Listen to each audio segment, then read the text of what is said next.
welcome to my podcast. I'm Eve Sturgis, and this is Everything's Relative. I am here talking to people who have had DNA discoveries of one kind or another, and we talk about how they are affected by the discoveries that one or both of their parents are not their actual parent, like not their mom or dad.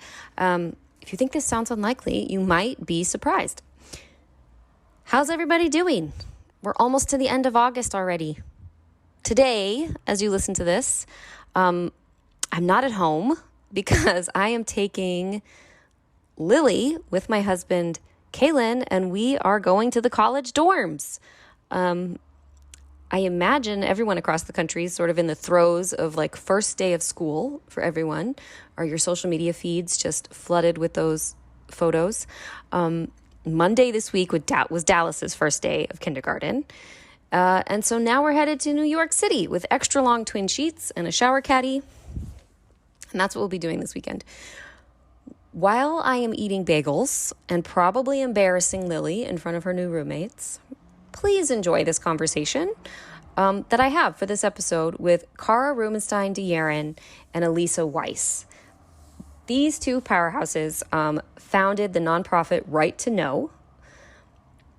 It's based in the state of Washington, but they help MPEs from across the country. They're serving our community in wonderful ways. They continue to grow and make good on behalf of people who experience all types of misattributed parentage. Just fantastic. But hey, don't take it from me. Listen to what they have to say about it. In 3, 2, 1. Today, I am thrilled and humbled to have Kara Rubenstien, Deyerin, and Alesia Weis with me on Everything's Relative podcast. They are the founders of the organization called Right to Know, which has been a quickly growing, powerful force in the MPE, NPE community world. They are doing all sorts of good work. And in fact, if you listened to my episode a few weeks ago with Mendy, towards, 2/3 of the way through, we start to talk about how wonderful it would be if there were some resources for NPEs, like a hotline, like a place you could find mentors, a place to go. And he said, Right to Know would be a good organization for that. And so then we looked into it. We found out we were way behind. You guys are way ahead of the ball. You have all that. You have those resources, which is so awesome. But we really want to make sure that we talk more about that and get all these resources out there. So I'm here with you today. We got on some emails really fast, and so thank you for coming. Hello. Hi. Thank you for having us. Hello. And so why don't you go ahead, because it's just partly because this is how NPEs connect, but or people. How do you say it? How do you say it, Kara? So those of you who weren't here before we recorded, which is everybody, we were discussing the power of language and the frustration of the term NPE or MPE, because it's an experience. It's not it's a verb, not a noun. When we started Right to Know, NPE was the term that was with an N like Nancy, non-paternal event, which is what's marked on a tree when somebody thinks that the father isn't the father. They would write NPE next to it, meaning non-paternal event. And then it sort of morphed into not parent expected, depending on who you asked. And a couple of months into Right to Know's inception, we had some of our community reach out to us and say they didn't feel like that term included them. And so we set about asking other community members, mental health professionals, what they thought was the best way to describe people who have a misattributed parentage, essentially. And that term, misattributed parentage, is a mental health term. It's been used for a long time. And so, and really the term MPE and NP are not interchangeable. They're different things. MPE, misattributed parentage experience, is like an umbrella.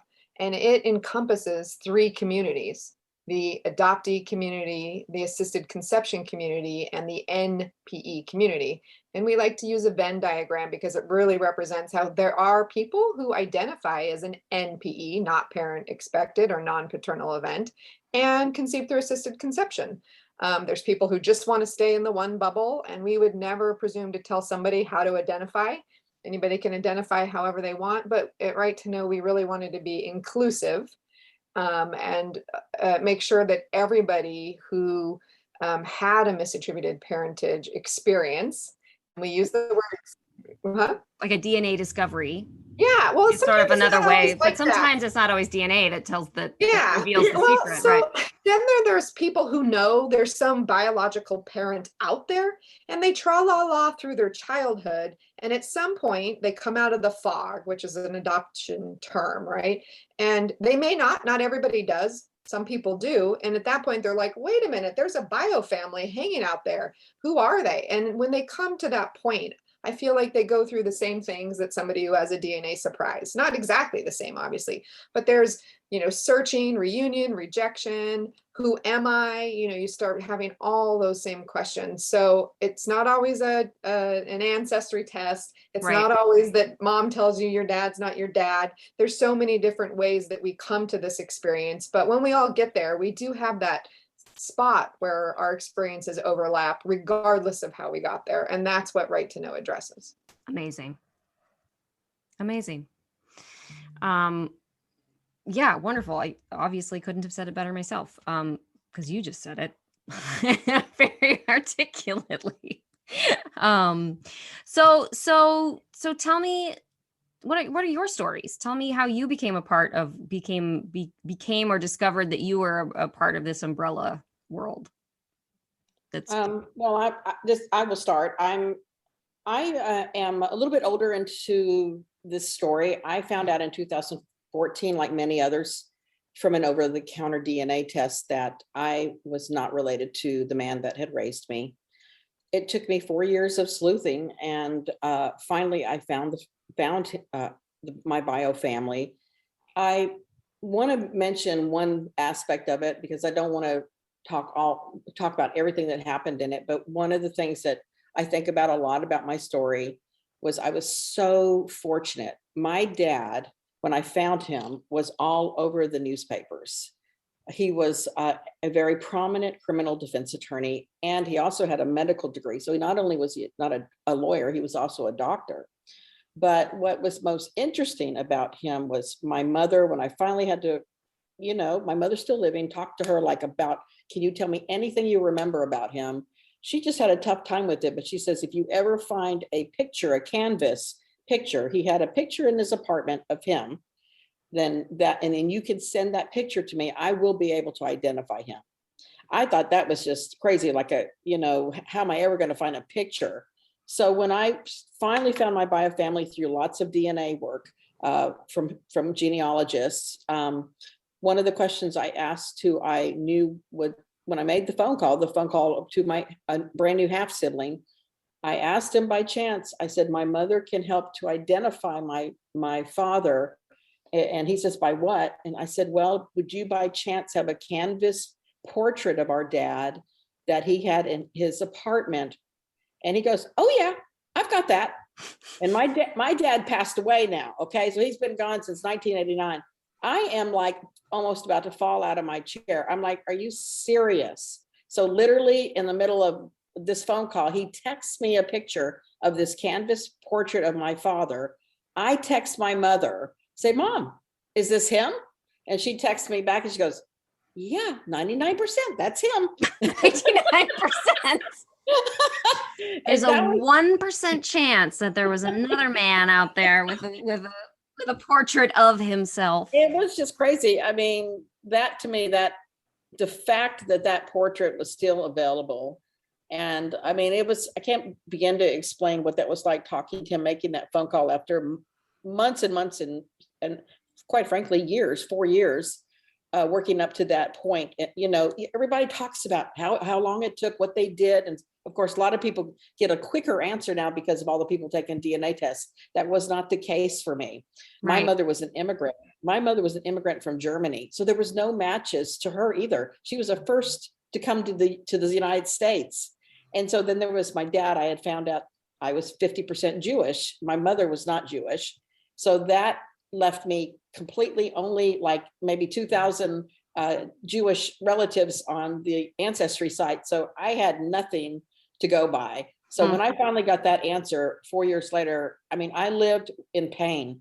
My heart hurt and ached for almost 4 years until I got my answer. So that's what I wanted to talk about really, was how I actually finally made that final, where you put the nail up and you go, got my answer. That is so interesting because the person I talked to this morning had the same thing to say. And not everybody says that, but I mean, just because it doesn't necessarily come up, but it's really interesting to have two of you in the same day say it is so painful. The unknown or that empty space can be so painful or so hard to carry. And that the finding the answer or confirming what you suspect can be such a powerful feeling. Yes, exactly. I've heard Alicia's story many times, her journey, Mm-hmm. and I don't know how she did it. I mean, it took me 4 months to identify who my biological family was, and that 4 months was a living hell. Everybody, we all have the same things where we can't look in the mirror, we see a stranger, I cried all the time.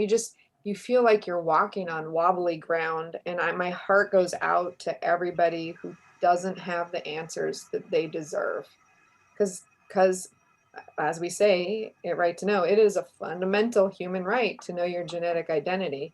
And this emotional struggle for those who don't have the answers that they need to begin healing is unbearable, I think, almost. So I think that every time I hear that, I always think of Alicia going through those years of not knowing. And humans are amazing creatures and we can adapt and move forward, but that's still a hard place to be stuck in. It's a hard place. Yeah, it was a very hard time for me. I won't lie. I can tell you, I would just, I'm a praying woman. I would pray and ask for God, please give me an answer. Give me an answer.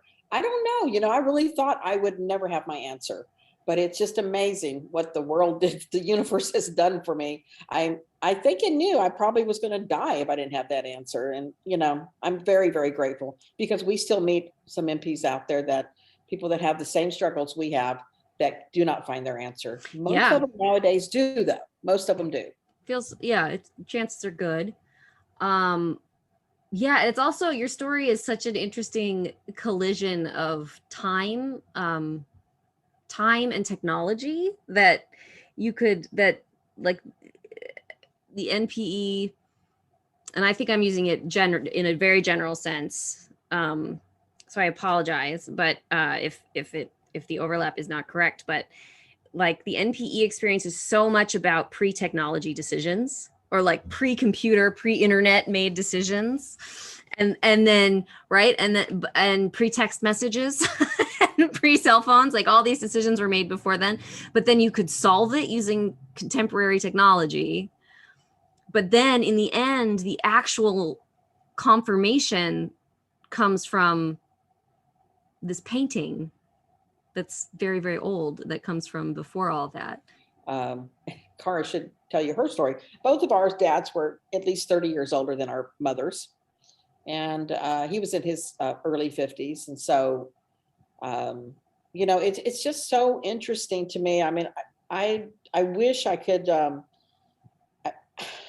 think about all the people that have been through these circumstances, and back before 2014, when I found out, that did not get their answers. Because I know a lot of people, when we started first doing those tests, and I don't know, I can't say it any more than that. I know Kara would feel the same way. We're so happy to know who we are. Mm-hmm. Mm-hmm. Yeah. having that sense of knowing who you are is hard. I mean, I feel like I know who I am. I'm 99.9% sure, but since my biological father passed away in 2007 and his only son passed away within 9 months of my discovery, I have no DNA, close DNA that I can confirm that with. The program WADO, what are the odds?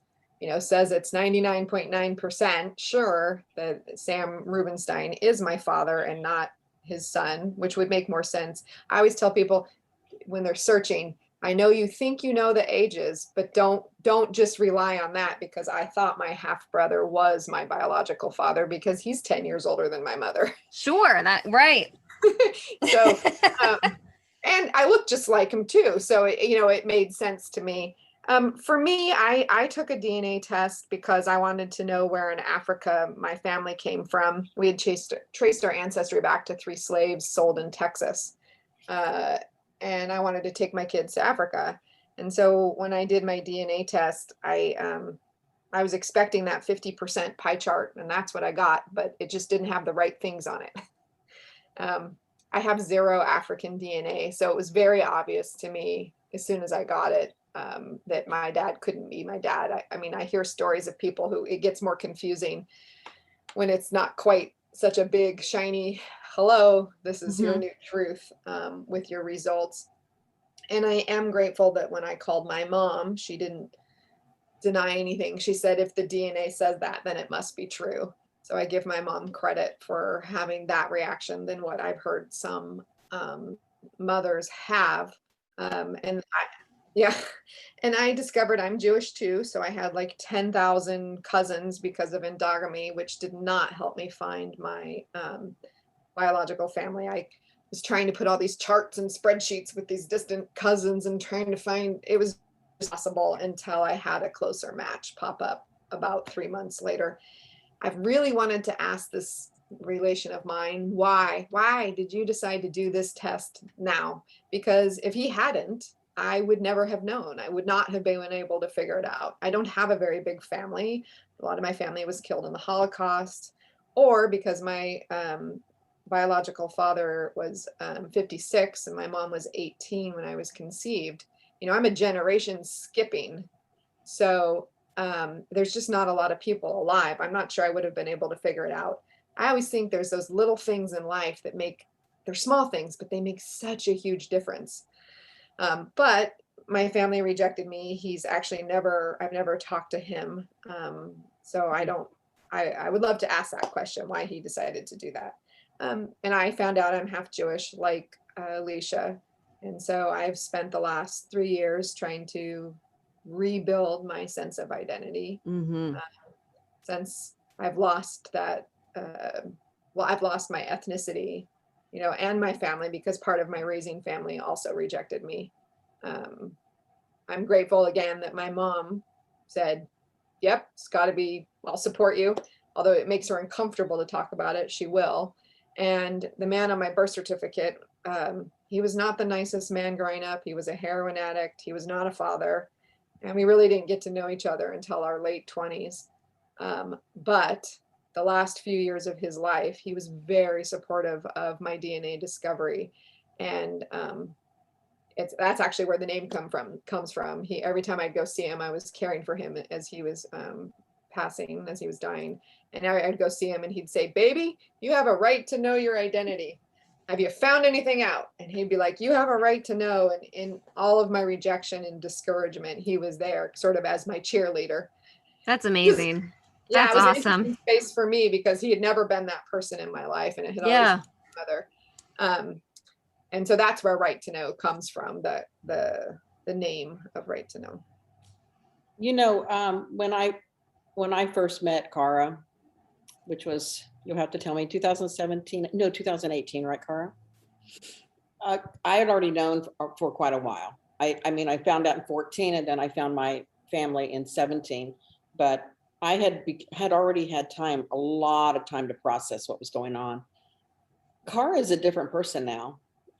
When I met her, she was, and please forgive me, Kara, if I say this, if I'm saying it wrong, that's okay. You just let me know. But and I don't mean it in any bad sense, but she was broken. She was broken. And I knew what that felt like from 2014 through 16, what it felt like. We met through doing, telling our stories. I scheduled an event in Seattle, and we had, I don't know, about 65 people there. And I got to know a lot of NPEs through work I was doing. I was working, helping with others with organizing events. And this was a big event that I decided I wanted to do. And I asked Kara to come speak at it. She was one of our, we had, I don't know, about 4 people that told their stories. And it was an amazing evening we had. And when she told her story, it was just, I don't know how to explain it, but when you're in a room with 65 other NPs, we know what it's like to be together in a supportive, this was prior to COVID. So we're all just, it was amazing to be able to be together. And I think in some ways, I think being able to tell your story is healing. I'm sure you could speak to that, Eve, but after that, I believe not only Kara, but myself and many that were in that room were beginning a new journey in healing. Yeah, I think, Alicia and I have been asked this question, like, what helps? And we always say time. And I mean, it took me 9 months to be able to say my biological father's name out loud without choking on the word in my throat, like, because there's so much emotion tied with who this new person is in your life and how you're connected to them, how you want to be connected to them, how you don't want to be connected, and whatever it may be, how you're trying to figure that out. It took me 9 months to be able to say his name out loud without having any sort of hesitation or emotional response to it. And I would say it takes about 3 years before you get to the place where you can talk about your journey without tripping up over some of the emotional things. Although, as I like to say, it comes up at the weirdest times. I was watching a TV show today and they were 2 siblings hugging, and I was like, oh. I wanted a sibling. Yep. You never know when those feelings are gonna bubble up. Yeah. Come and go. And you just have to ride that wave. You have to get used to the idea that this might hit me sometime, and I just need to go with it and kind of surrender for a little while. And then, okay, I'm ready to go back to my calm waters again. Mm-hmm. Yeah. I think 3 years is a good number. It was the same number. She and I were talking about it. We were saying to each other, what do you think? And we both said 3 years almost at the same time. It just seems like enough time goes by then, and you're able to, I don't know, process it. It's a big event, just like going through, I mean, it's probably the biggest event I've ever gone through, but like a divorce or a really serious illness. This is a life stressor should be actually on its own plane. I mean, it's so bad when you find this out.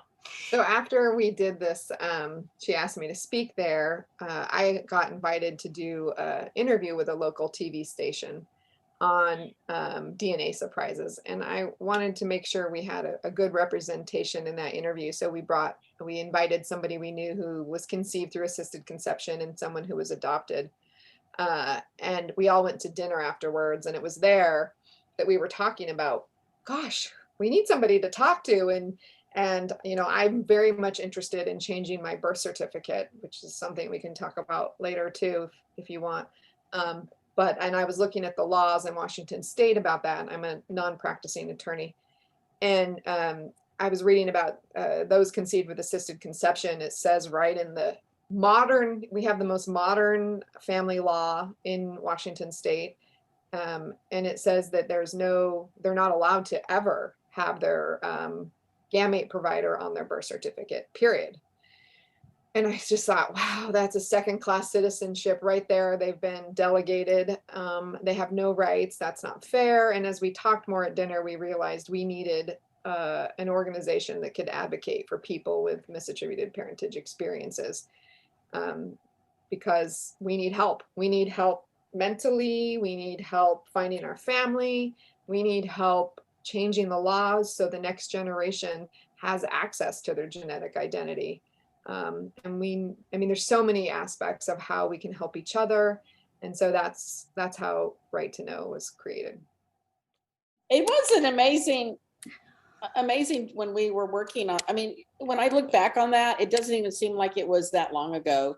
Yet here we are, almost 2 years into Right to Know being Mhm. we created our nonprofit 2 years ago. It's unbelievable. And what has happened in those 2 years, I can't even begin to, it's an extraordinary experience that we are having, helping others and being the emotional support group and community for so many.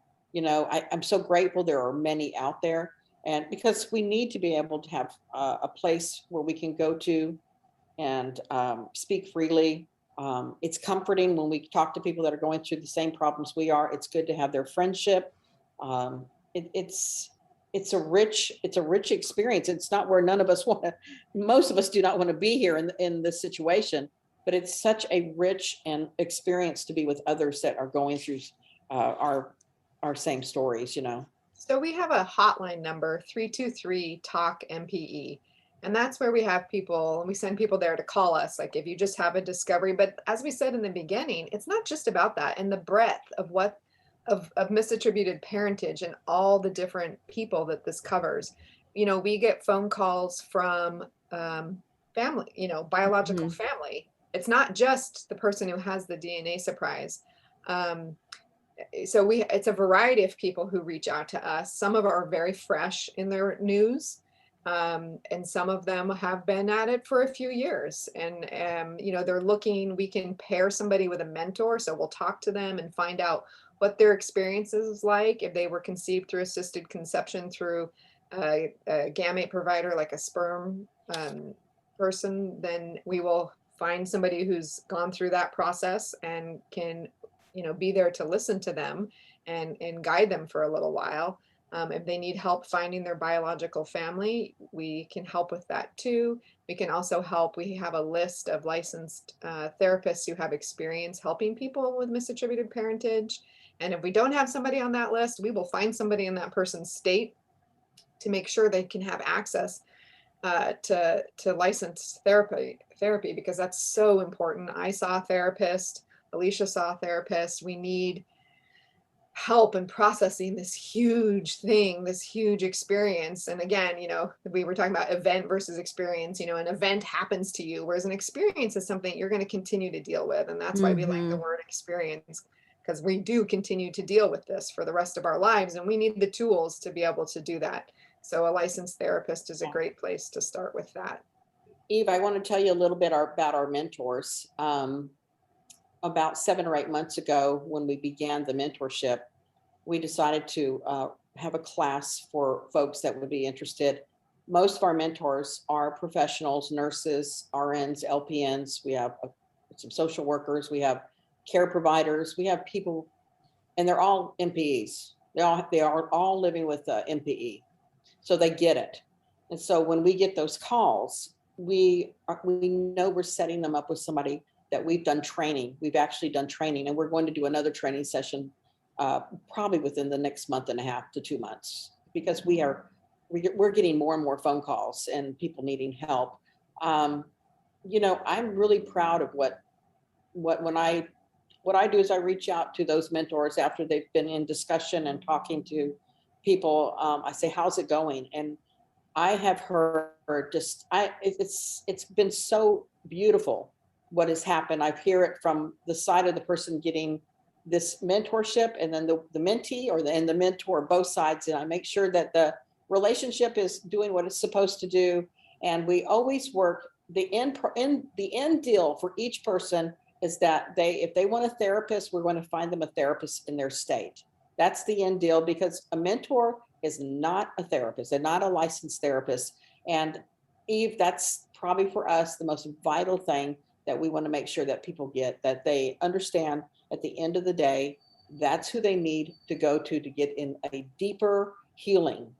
We can't do the healing alone with something so big as this, but to get deep healing, you need to go to somebody that knows their stuff. That reminds me of somebody who reached out on the hotline, Alicia, who said she needed 100%. She needed to know 100% that this man was her biological father. And it's as an MP, as someone with an MPE, you just can't always get that. I will never have that. Like I can have a professional genealogist, a genetic genealogist, run all the numbers and do all the statistics and everything else, but I will never be 100%. It's an interesting idea, trying to find closure when there can't be 100% closure. And we don't only deal with the person with an MP. We may have circumstances that we deal with a totally unique situation. The first one I want to talk about is a gentleman, and I'm going to change his name, Jeff. Jeff was referred to Right to Know. I actually took the intake on that message, and he and I had a conversation. He was told by a woman that was the sibling to a lady that had passed away, that her daughter was his daughter. Well, she was gone, and this was a sister calling, Right. telling Jeff. So Jeff did not know what to do with this information. So he was too scared to try to make contact with the daughter, who's now in her late 20s, and he reached out to us for a guidance. In the interim of that, he wanted us to sort of mediate that. So we did. We were able to contact this person. It took 2-3 weeks. Had a decent conversation with that person, and the only thing that Jeff wanted was for her to take a DNA test. In talking with her, we found out that her mother had passed away and was adopted. So she said, wow, I could do a DNA test and I'd be able to find out who my grandparents are too. And I went, yeah, that's true. And so she goes, I'm going to have to get back with you. I don't know yet what I want to do. It took her a few days, and she got back with us, and she made a decision that she was not ready to do the DNA test.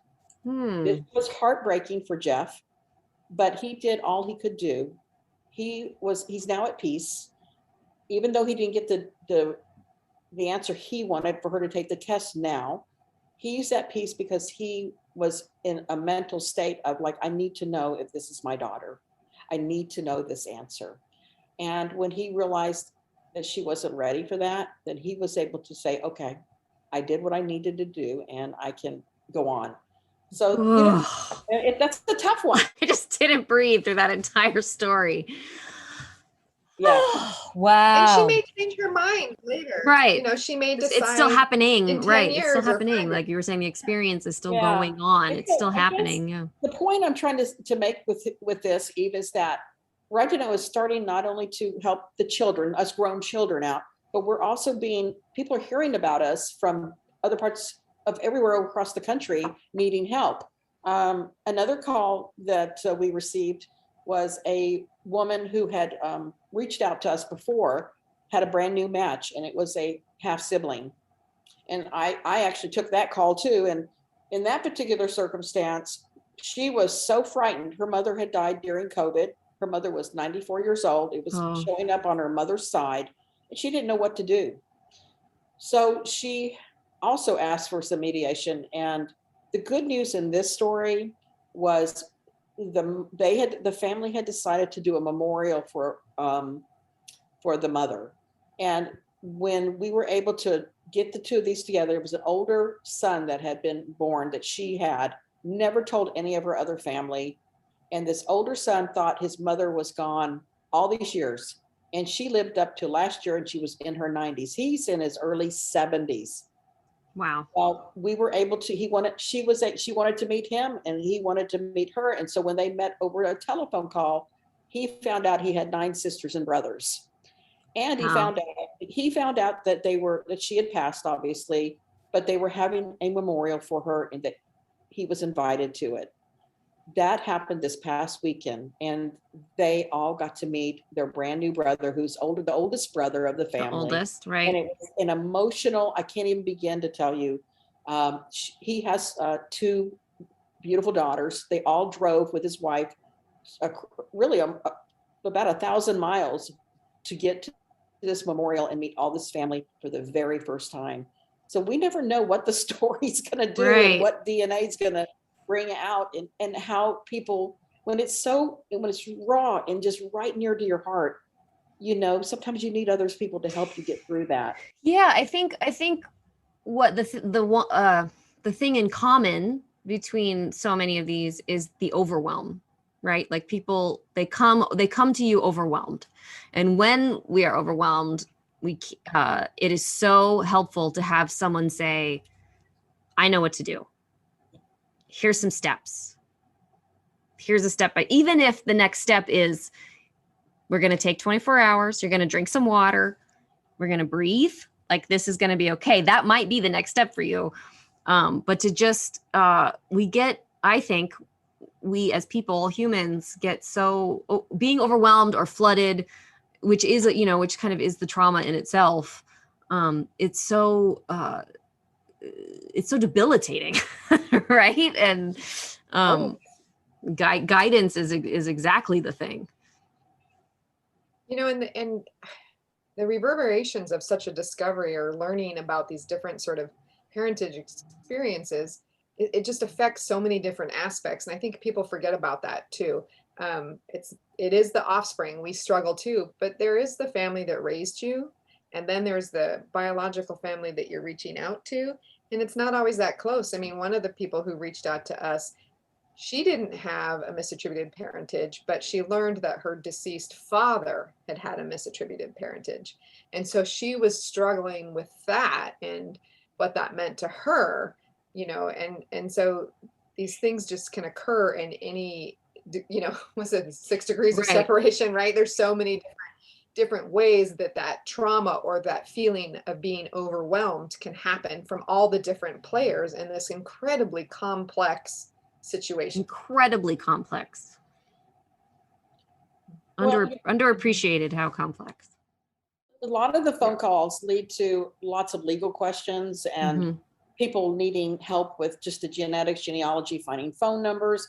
I've had people call me, can you help me with any of that kind of stuff? We try to do all we can to help people reach out and contact their family.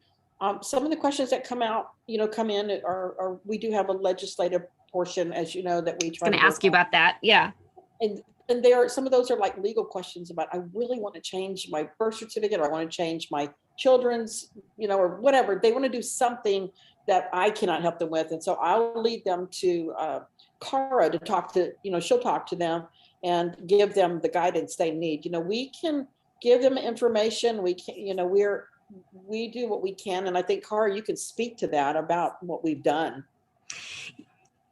Yeah, I mean, usually questions are either centered around, the legal questions are centered around 3 things: advocacy, changing my name, or changing my birth certificate. Or I guess 4, if you're access to my information, like what am I entitled to legally? Changing your name, I always say, is relatively easy.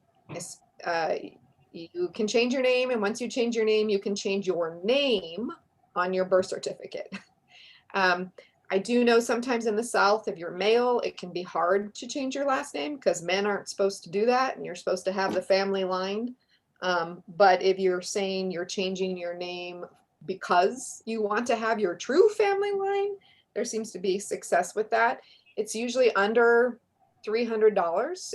Depends on where you are. You change your name in the county in which you reside. And you can, if you just search name change in your county, you'll be able to find an online form. It's a relatively simple process. And then, of course, you have to change all the other information. It can be a little overwhelming. I did have somebody say, well, this attorney wants $2,000. Well, the reason they want that much money is they're helping you with your Social Security, your banking account, your driver's license. Tedious. It's tedious, but it's not difficult. No, and I went through it. I added my biological father's last name to my last name. I felt that I needed that as part of my healing process, just to confirm. I mean, some days I wake up and I'm like, who am I?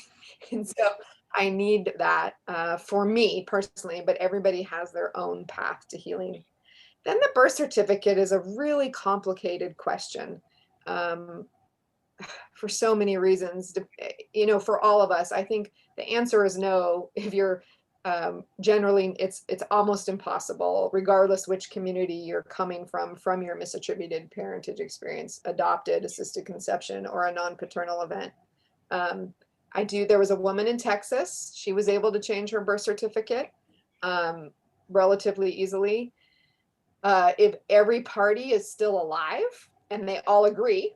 So if man on the birth certificate, new father, mother, and offspring, all four agree, then you can easily change it. Like in my case, because he's deceased, it's very difficult because this is a court proceeding and you have to have somebody you're against in court, right? Right. So who's the opposing person when the person is deceased? And for my biological father, everyone's deceased. All of his personal representatives from his estate are deceased. So then it becomes more, there's not a process for this. And, Alesia's heard me say this a million times. The birth certificate issue is really complicated because we have the legal reason we have birth certificates, which is who is financially responsible for a child. And that's all the law cares about. That's why you see a lot of statute of limitations for changing your birth certificate at age 22 when you graduate from college, right? Because nobody cares who's responsible for you then. You're responsible for you. We've had people who want to try to do some legislative action to change that statute of limitations. So, because one guy, he brought all of his information, one gentleman, to the court, and the court said, we would love to change your birth certificate. But it says in this state at age 22, you can, after 22, you can't. So he's trying to get that law amended, which is, why birth certificates are complicated.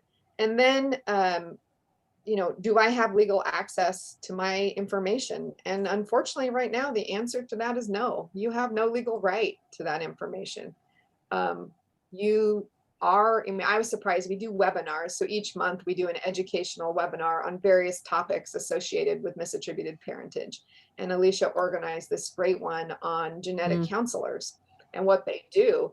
And I was really surprised to learn in that half of genetic counseling is your oral family history. Yes, we walk around with our genes in us, so we can know if we have the BRCA gene or not. But what those genetic counselors need to know is, did grandma get cancer? And without that information, it's only half the story, and they can't really help you figure out what you need to be focusing on. And so that is definitely an area where we need legal work completely. And where Right to Know has started focusing is really on laws associated with the fertility industry. The fertility industry is the Wild West. Most people are shocked to learn that the only legal requirements right now is sexually transmitted disease testing of gamete providers. That's it. There's nothing else. There's no genetic testing required. There's no way to know if you have other siblings out there. We have hundreds of stories of people conceived through assisted conception who grew up with their siblings and dated. And, you can imagine all the trauma associated with that. And what happens if it went any further than that?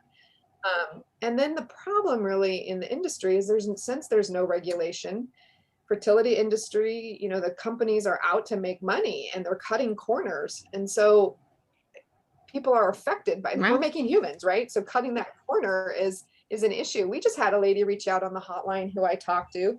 She grew up knowing she was conceived through assisted conception. Her mom said, here's your 6 pages.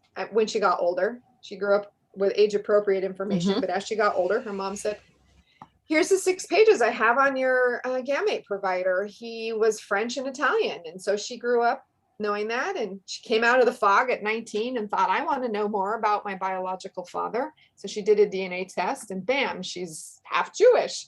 I have a little side thing about why I think all these people are learning they're half Jewish. I think that Crazy.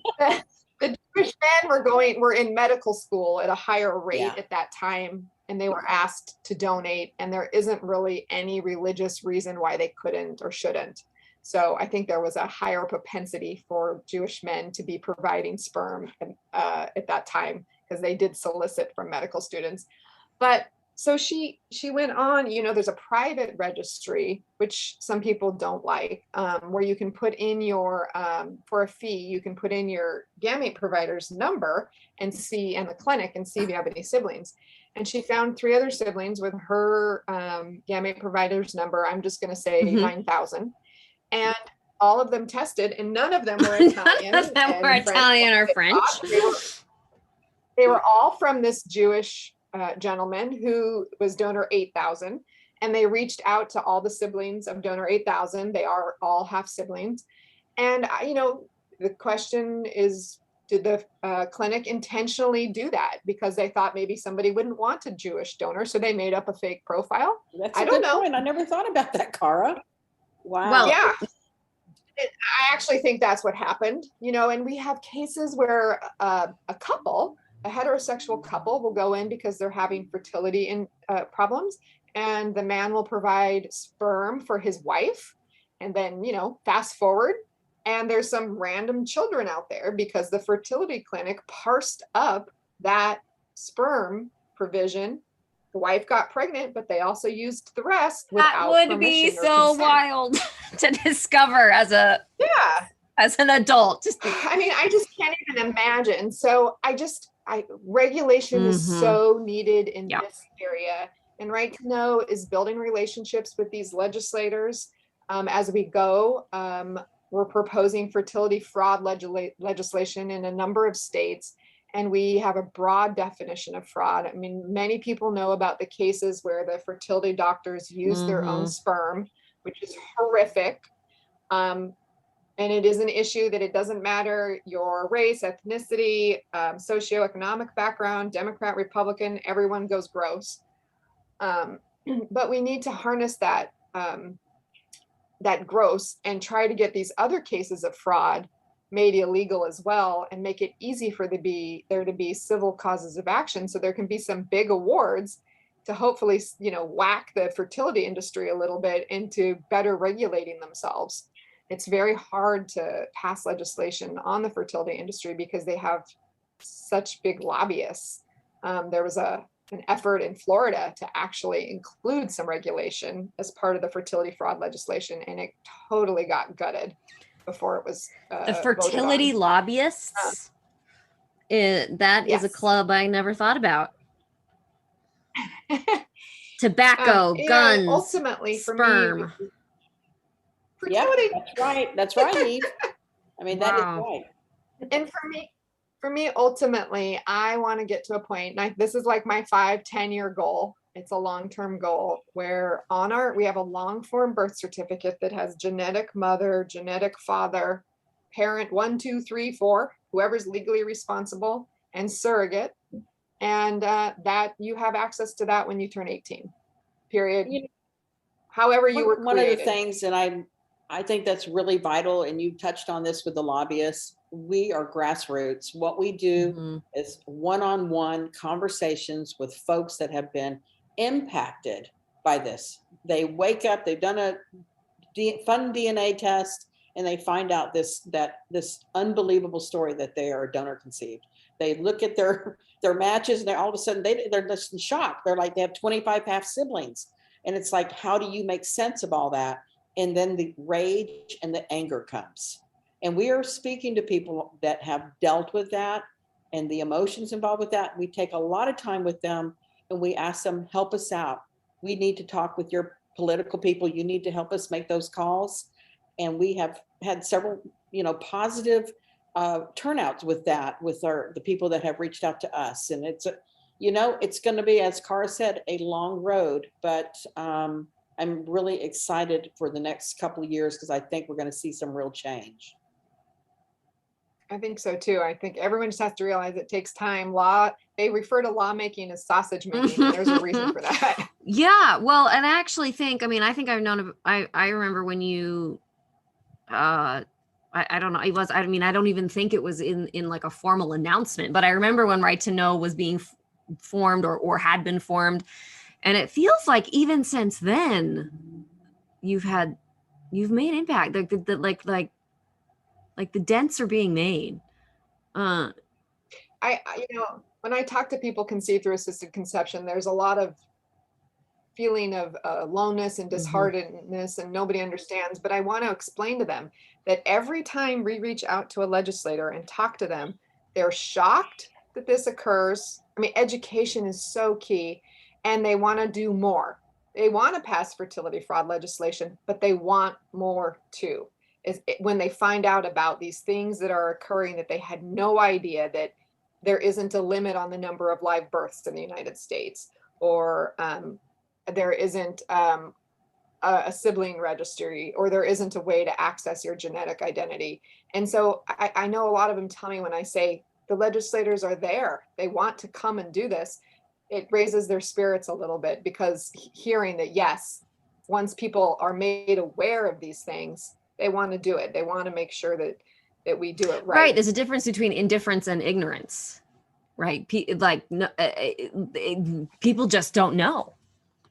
My favorite legislator story is in Iowa with the person we were working with there. And she's like, well, I breed cattle, and if I ordered sperm from a specific, stud, there would be consequences if I didn't get it. I mean, I would be, there's no way. She was like, my mind would be blown if anybody ever got the wrong thing. And all the time, so often when we're making food. Yes. Every time I talk about it, my mind is reblown. Like every time. Yeah, this is something that is, I know there's a good donors conceived community that listens to you, Eve. And it's not only the DC community, but those of you out there that have a misattributed parentage, late discovery adoptee, or as myself, not parent expected, a non-paternal event with my situation. But I would say, if you want to do some really good work, please reach out to Right to Know on our hotline, or email us at info@righttoknow.us. We need volunteers. We're grassroots, and there's phone calls that need to be made. And if people can do it from their own homes, which is what we've had a lot of people do to get this all in the door.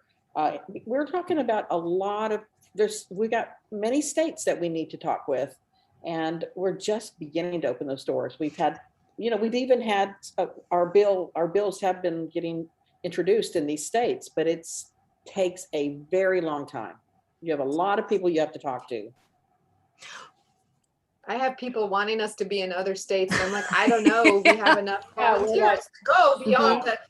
We're in 6 or 7 states right now. And there's a limit with manpower, people power. So I just want to say this to your listeners: your golden opportunity is right now. So if you want to help us, we will take you. We need people in different states that, hey, they have a little bit of time. If you're retired or whatever, you feel like you can make some phone calls for us, we need you, because this is a really important thing. Yeah. And you go, Kara, you go. I was just say, the lady in Oregon, it was a person who was not parent expected, who was, I think it was Oregon. I mean, it doesn't have to be someone conceived through assisted parent conception. There. It was a recipient parent of a donor. It can be anybody making those calls to their legislators. Alicia and I are not conceived through assisted conception. We make those calls to legislators in Washington. We need people in the state making those calls. Most you don't have to be of the identifier of the cause, right? Like, no.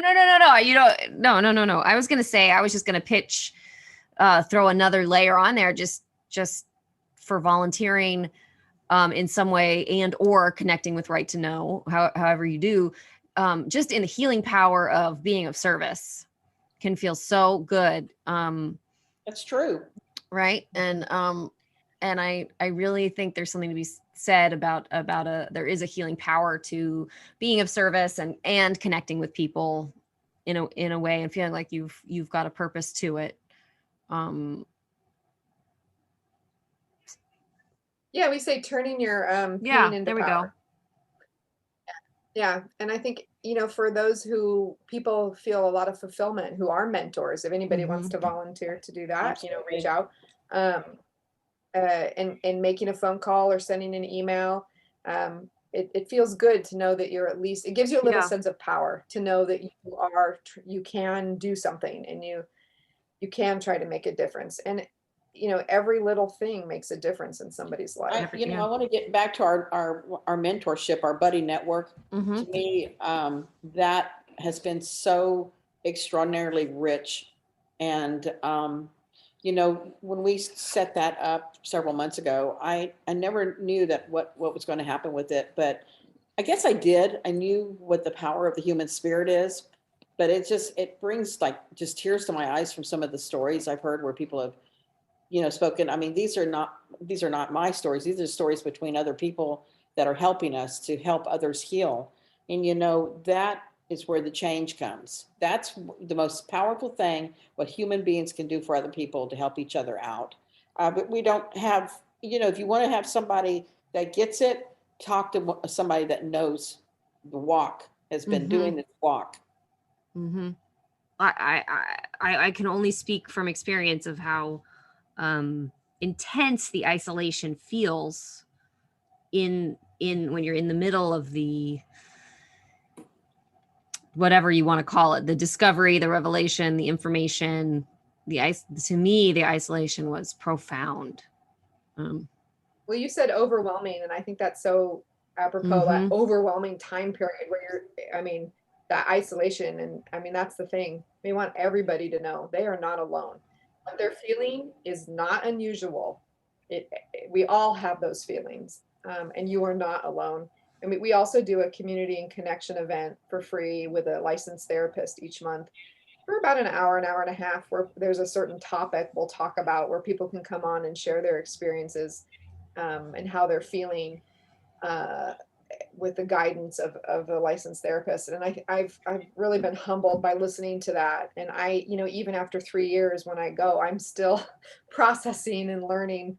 So I think that's also another way, having that connectivity with other people. I don't spend as much time on the phones with people as Alesia does. I'm more in the legislative side of things, but if I am reaching out to a fellow MPE, I'm always surprised at how much better I feel when I get off the phone, because I've been talking about something that I didn't realize is bothering me. And then the other person's like, oh, that's me too. And I'm like, oh, thank goodness. So I think that continued connectivity, I want to say to people, we're all on Facebook. We have those support groups on Facebook, which are great. But PM the person whose posts you've really been enjoying. Get their phone number. Give that person a phone call. I get so much joy from that. I just did that the other day with somebody, and it was lovely to chat. And I think we need that voice connectivity just as much as the posting. There are different ways of processing. So I encourage everybody to take a moment and reach out. If you don't mind me also giving out some resources that we use on a regular basis. We partner with these folks. Of course, most people know Severance magazine. We partner with the editor of that, who has done an absolutely fabulous job. Thank you, Miss Jackson, for what you do for our community. It's amazing. We also Wait, I'm going to pause 1 second before you move away from Kate. She has the best resources. Miss Jackson has the best resources of any website I've seen by community, articles, all sorts of, Facebook groups, podcasts, everything that you might need. She's got it listed there. There's nothing like it in any of our communities. The other group that we partner very strongly with is DNA Angels, and that was created by Laura Olmsted. Laura, I'm sorry if I'm saying your name wrong, but what she has created over there with her community and her nonprofit is absolutely amazing. The amount of cases now, I think it's in the thousands that she has solved.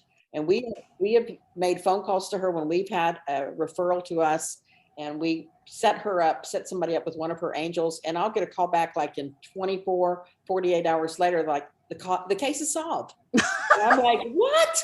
I'm like, 4 years it took me, damn it. And you're solving your cases in 24 hours? No, so people can, it's next level. The other big organization we're partnering with now is also really amazing. We Are Donor Conceived. Erin Jackson runs that group, and what they're doing over there with the amount of the resources she has.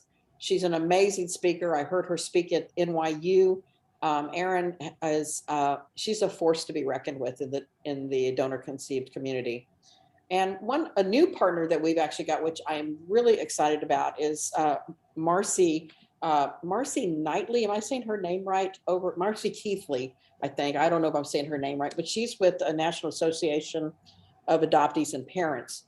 That is an incredible person to get to know.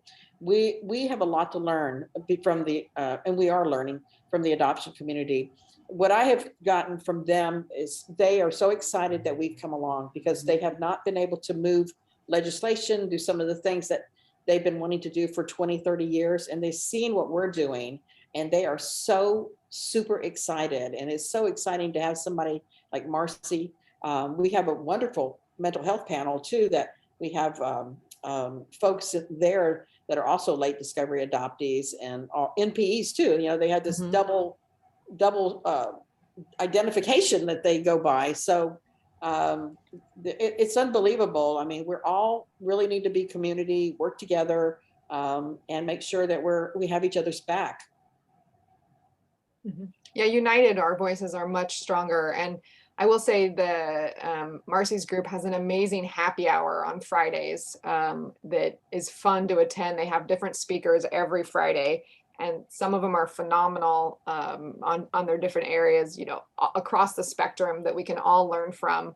I mean, I think as I've dived into this world, I've learned so many different things. I mean, I was watching a TV show, This Is Us, and they were talking about the ghost kingdom. And I was like, ghost what? That episode got so much as talking. They were describing it, I was like, oh, that's me. I know that feeling. And, you know, the fog, the ghost kingdom, genetic mirroring, there's all these things that the adoption community has been grappling with because of their, you know, being adopted, the trauma associated with that.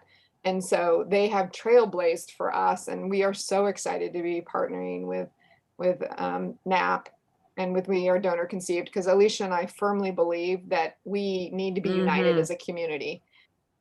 And, you know, they think statistics are hard. There's not a lot of surveys out there, but 1 in 20, they think 1 in 20 people have a misattributed parentage experience. So that's 16.6 million people. It's a lot of DNA tests that are coming up with people who are going to have trauma, who are going to need help. And we need to band together to help those people with their new discoveries to ensure no one feels alone and everybody has what they need to process such a difficult experience. Yeah, I think what you're doing is so powerful, and it's so it's so inspiring is the word I want a different word, but inspiring, or it feels really good. Empowering. Like I feel really good listening to you. It's so wonderful that for me to know that there's people in the community that see what's needed and then are doing something about it. Right. And then also you're so accessible and you're inviting people, and you're addressing all these you're addressing these needs that are all related, but they have to do with our personal connection and legislative branch. It's just,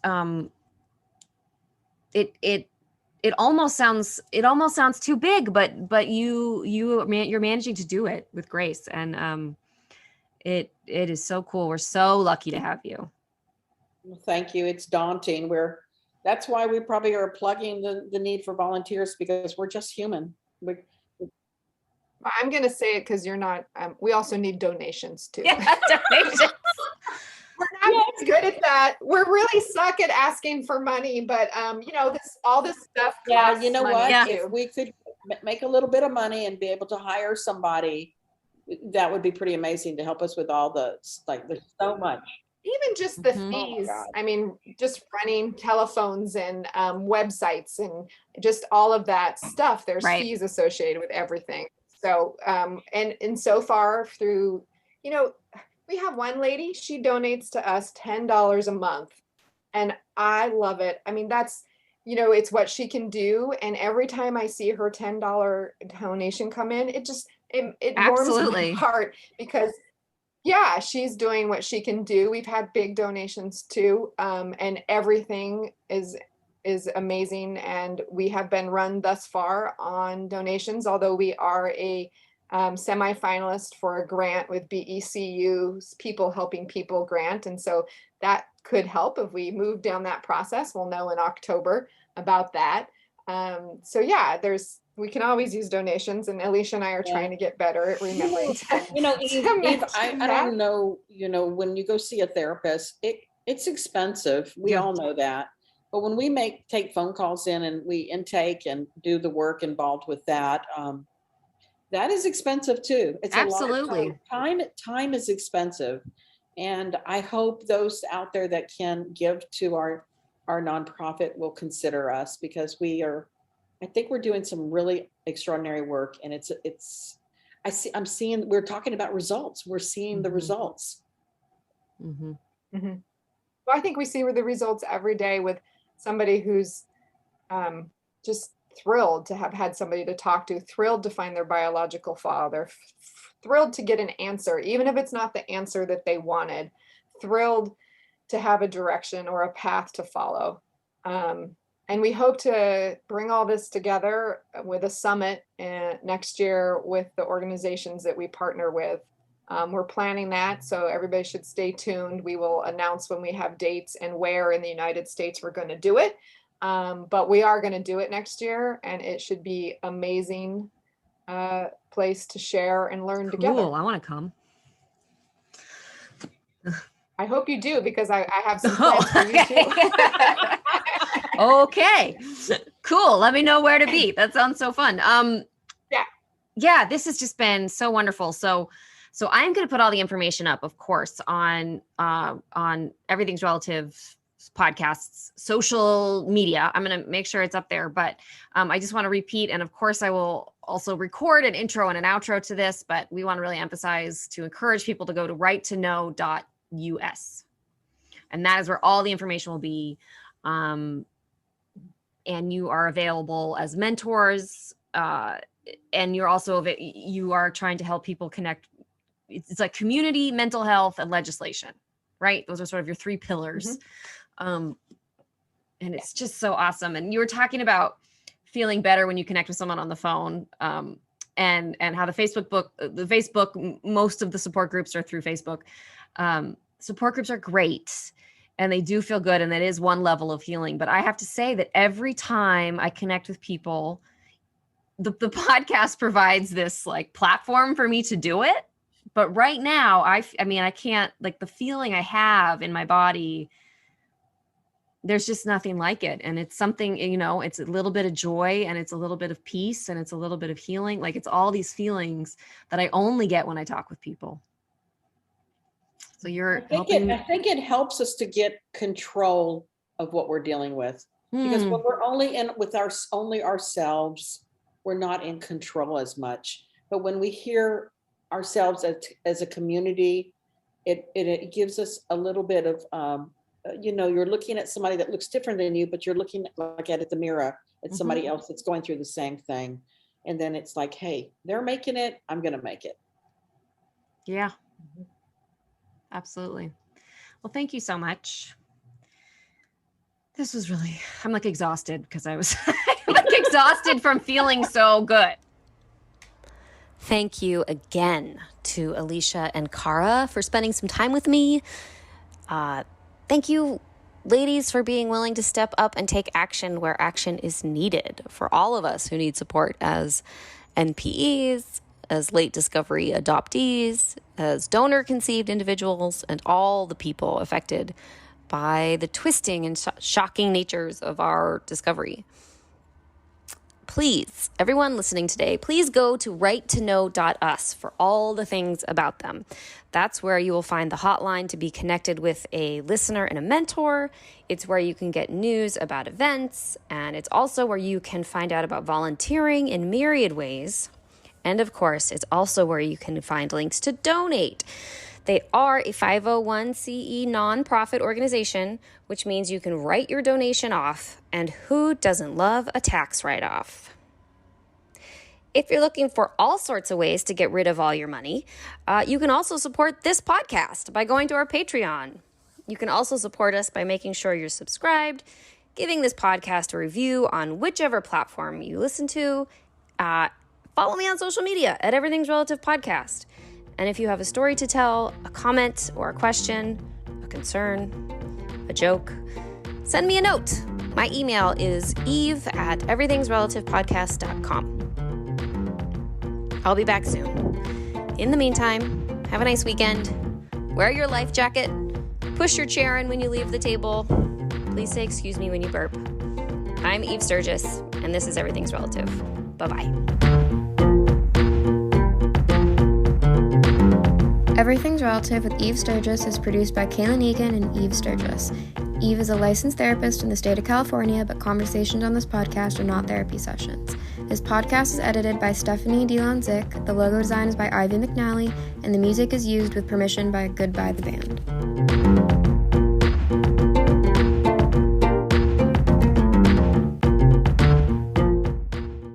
Imagine a podcast. Now, imagine a musical. Now, imagine the two of them made 1 million babies. Well, you don't have to imagine it, because it's real, and it has a name. 1 million musicals.